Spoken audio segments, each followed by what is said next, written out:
It's time to make a 5-minute dowel jig.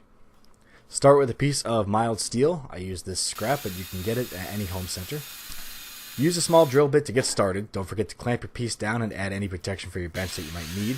Select a drill bit that is the size of the dowel you'd like to use. Use some oil to keep it cool.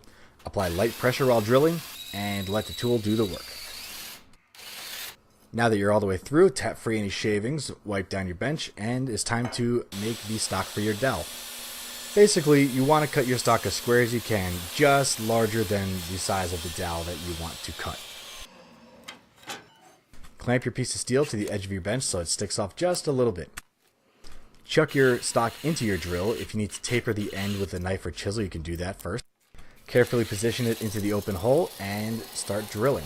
Hold down a high speed and use light pressure and push downwards, and the drill should do most of the work. Now that the hard part's over, if you want to have a bit of a smoother finish on the dowel, you can chuck it back up in your drill and use some sandpaper to smooth it out. There you go. Now we know how to make our own custom dowels out of whatever wood you have lying around or something that matches your project. Any tips or tricks you might have, leave in the comments below, and don't forget to subscribe.